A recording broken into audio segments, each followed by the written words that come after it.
Hello, नमस्ते सर्वांना. तर आज ना ठाण्यामध्ये माझ्यासोबत एक घटना घडली आहे. मी सांगते काय घडली.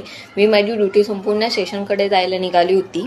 मी एकदम करेक्ट वेने चालली होती. असं पण नाही की मी रॉंग वेने चालले, एकदम करेक्ट वेने चालली होती. आणि तिथून एक रिक्षावाला आला आणि जस्ट माझं नशीब म्हणा की काय म्हणा की देवाच्या कृपेने मी 1 सेकंदासाठी वाचली. जर मी 1 सेकंद पुढे गेली असती ना, माझं खरंच त्याने त्या रिक्षावाल्याने मला उडवलं असतं अक्षरशः.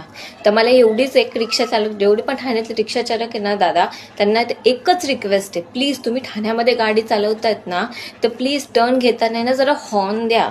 तुमच्यामुळे एखाद्याचा जीव गेला असता. आज मी मरता मरता वाचली फक्त 1 सेकंदासाठी, की माझं नशीब चांगलं होतं म्हणा की देवाने मला वाचवलं. जर उद्या काय झालं असतं ना रिक्षात, ते ज्या दादांनी रिक्षा चालवली त्यांच्यासाठी उद्याचं मला काय झालं असतं, त्याला तुम्ही रिस्पॉन्सिबल असता आणि ते कसं ना कसं सापडलेच असतं.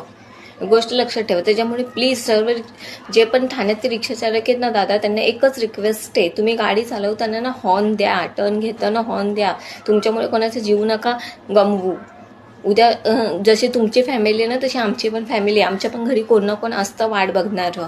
तुम्हाला एक काय त्या दादा, ते जे रिक्षा चालकवाले दादा होते त्यांना काय घाई होती मला नाही माहीत. ते पाठीमागे पॅसेंजर पण होते, पण आज त्यांच्यामुळे नाही माझा जीव जाता जाता वाचला. फक्त एकच रिक्वेस्ट आहे, सर्व ठाण्यातले जेवढे पण रिक्षा चालक दादा आहे ना, प्लीज तुम्ही गाडी चालवताना हॉर्न